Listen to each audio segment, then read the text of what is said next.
Already ভালো job, flat, বাড়ি গাড়ি আছে, তার গলায় ঝুলে পড়ার মতো মেয়েরও অভাব থাকে না। তখন তার মধ্যে আর ভালোবাসার জন্ম হয় না। সে তখন বউ না, খোঁজে রক্ষিতা। তাই প্রতিষ্ঠিত একটা ছেলে দেখে বিয়ে করে তার গলায় ঝুলে পড়া অসাধারণ কিছু নয়। অপ্রতিষ্ঠিত একটা ছেলেকে ভালোবেসে তাকে প্রতিষ্ঠিত অবধি নিয়ে গিয়ে অতঃপর ফ্যামিলিকে মানিয়ে বিয়ে করে সারা জীবন পাশে থাকার মাঝেই প্রকৃত অসাধারণত্ব লুকায়িত থাকে। মানুষ যখন প্রেমে পড়ে সে হাজার বছরও বাঁচতে চায়, আর যখন ব্যর্থ হয় তখন প্রতি মুহূর্তে মৃত্যু কামনা করে। যে মানুষগুলোকে এখন সফল দেখছ, অতীতে সে বহুবার ব্যর্থ হয়েছিল। কিন্তু লোকে বলে একজন চলে গেলে জীবন কখনো থেমে থাকে না, কিন্তু সেই মানুষটি যদি মা হয় তাহলে লাখো লোক জীবনে এলেও একটি মায়ের কমতি কেউ পূরণ করতে পারে না। নারী আর সিঁড়ি দুইটার মাঝে অনেকটাই মিল। দুইটাই আপনাকে উপরে তুলতে পারে, আবার দুইটাই আপনাকে নিচে নামাতে পারে। যদি তুমি কাউকে সম্মান দিতে না পারো তো দিও না, কিন্তু 5 জনের সামনে কখনো কাউকে অসম্মান করো না। নারীকে এই 4টি কথা বললে আপনাকে ভিক্ষা করে খাইতে হতে পারে। নাম্বার 1, কখনোই তার সামনে অন্য নারীর প্রশংসা করবেন না। নাম্বার 2, তার পরিবার সম্পর্কে খারাপ কিছু বলবেন না। নাম্বার 3, একটু রাগী হবেন, মেয়েরা রাগী স্বামী পছন্দ করে। নাম্বার 4, কাজে সাহায্য করবেন। মনে রাখবেন, যার জীবনসঙ্গী খারাপ দুনিয়াতে সে ভিক্ষুকের মতো। জীবন কেঁদে কাটালে অনেক লম্বা বলে মনে হবে, আর হেসে কাটালে তুমি বুঝতেই পারবে না কখন শেষ হয়ে যাবে। সংস্কার আর সংক্রমণ দুটোই এক ব্যক্তির থেকে অপর ব্যক্তির মধ্যে ছড়ায়।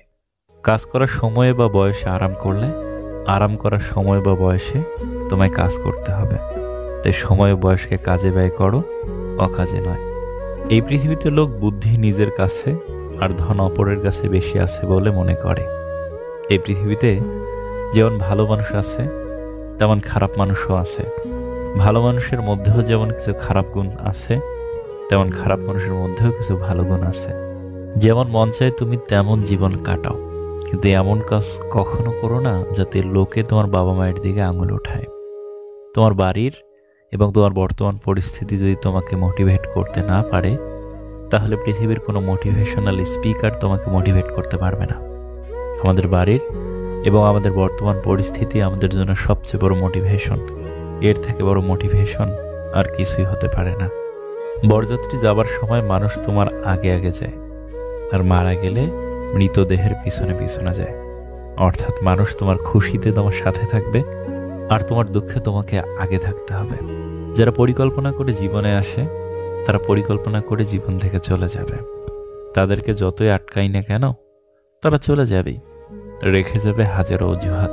হাতে সময় আছে এটা ভাবাই বোকামি, কারণ কার কতটা সময় সেটা সবারই অজানা।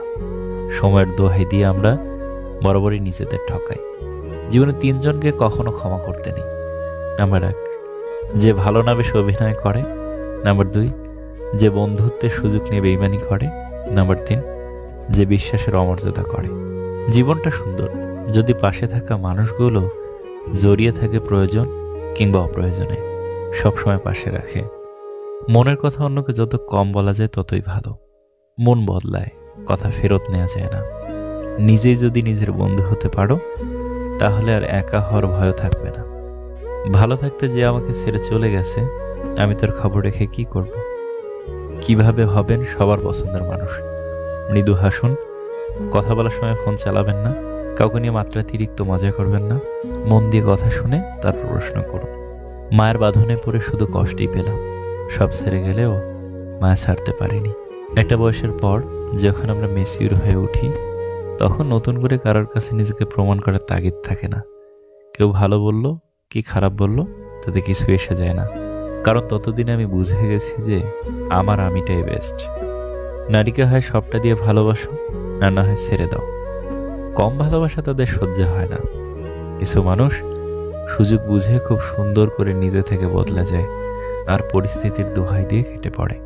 এক জ্ঞানী পুরুষ বললেন, স্ত্রীর লোকেরা দুনিয়ার সমস্ত সমস্যার মূল।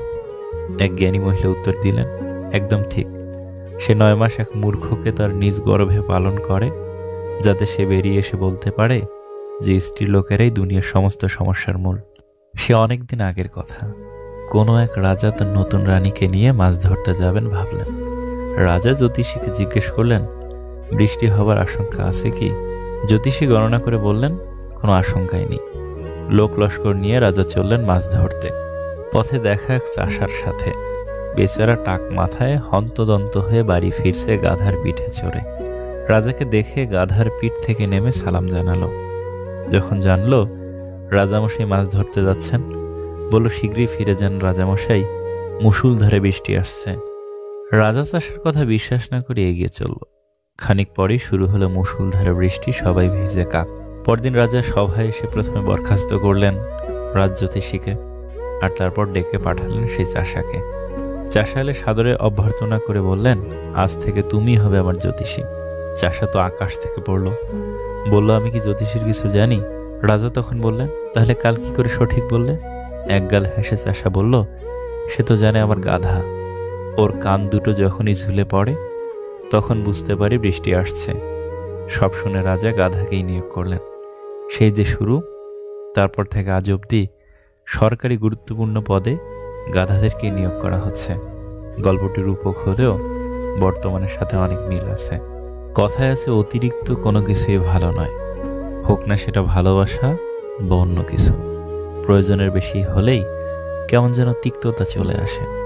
অল্প বয়সে আবেগ ভেবে ভালোবাসাকে বিসর্জন দিয়ে এখন এক বুক সমান হতাশা নিয়ে আকাশের দিকে তাকিয়ে বলি, তার মতো করে কেউ আমাকে ভালোবাসেনি, আমি অন্য কাউকে ভালোবাসতে পারিনি। ইগো জয়ী হয় আর ভালোবাসার পতন। যদিও তার কোনো দোষ ছিল না, সে নিতান্তই একটা ভালো ছেলে, কিন্তু বাস্তবতা ভাবতে গিয়ে জীবনে ভালোবাসার গুরুত্ব কমে যায়, সৃষ্টি হয় দূরত্ব। হাজারো ভালোবাসা হেরে যায় ইগো, পরিবার ও সম্পর্কের দূরত্বের জন্য। তোমাকে এটাই বলতে চাই, আচ্ছা তোমাকেই ভালোবাসি। মানসিক শান্তি চাও? কম কথা বলো, রাগ কম দেখাও, কানে কম শোনো, ঝামেলা দেখলে এড়িয়ে চলো, অপমান করলে হেসে চলে এসো, মানুষকে আপন কম ভাবো। তুমি যত বোকা মানুষ হবে তত সুখে থাকবে। কোনো সম্পর্ক টিকিয়ে রাখার জন্য কখনো ভিক্ষা চাইবেন না, তা যে কোনো সম্পর্ক হতে পারে। কোনো একটা মানুষকে আপনি খুব ভালোবাসেন, আপনি সবসময় চান সে আপনার সঙ্গে থাকুক, অথচ সে আপনার সঙ্গে থাকতে চায় না, তাহলে তাকে যেতে দিন, আটকাবেন না। অনুরোধ করে বা হাত পায়ে ধরে খুব বড় জোর সিম্প্যাথি পাওয়া যায়। এমন মানুষদের পাশে রাখার চেয়ে একা পথ চলা ঢের ভালো। যার ঘাম ঝরানো টাকায় আমরা সুগন্ধি মেখে বেড়াই, তিনি হলেন বাবা। পশু পাখিরাও একে অপরকে বোঝে, আর মানুষ সে তো সবসময় অন্যকে নিচু করার সুযোগ খোঁজে। কারো মুখের হাসি দেখার জন্য নিজের কান্নাটা লুকিয়ে রাখার নামই হয়তো জীবন। কথায় আছে, একজনের থেকে দুজন ভালো। বিষয়টি সবারই বুঝতে পারার কথা। সব সুখ দুঃখ একা ভোগ করার থেকে দুজন একসঙ্গে ভোগ করার ফলে আনন্দ আরও বেড়ে যায়। এছাড়াও মন খারাপের কথাগুলো কাছের মানুষের সঙ্গে আলোচনা করার ফলে মনও হালকা হয় অনেক, ফলে মানসিক চাপটাও অনেক কম থাকে। গুরুত্ব বোঝাতে হলে অনেক সময় দূরত্বের প্রয়োজন হয়। মায়ের সাথে ভালো একটা ফ্রেন্ডশিপ তৈরি করুন, আপনি ভালো থাকার একটা মেডিসিন পেয়ে যাবেন। মিথ্যার চেয়ে বেশি ভয়ঙ্কর হলো অর্ধেক সত্য। মানুষ বাঁচে নিঃশ্বাসে, ভালোবাসা বাঁচে বিশ্বাসে। নিঃশ্বাসে বিশ্বাস হারিয়ে গেলে যেমন মানুষ ভালোভাবে বাঁচতে পারে না, তেমনি বিশ্বাসের নিঃশ্বাস হারিয়ে গেলে ভালোবাসা আর বাঁচে না। সময়ের হাত থাকে না, কিন্তু মাঝে মাঝে সে এমন থাপ্পড় মারে যেটা সারা জীবন মনে থাকে। বিজি লাইফেই সুন্দর। আজারে জিনিস মাথায় এসে ঘুরপাক খায় না, ওভার থিঙ্কিং করার সময় হয়ে ওঠে না, লাইফে নাই এমন মানুষের কথা ভেবে মন খারাপ করার সময় হয়ে ওঠে না।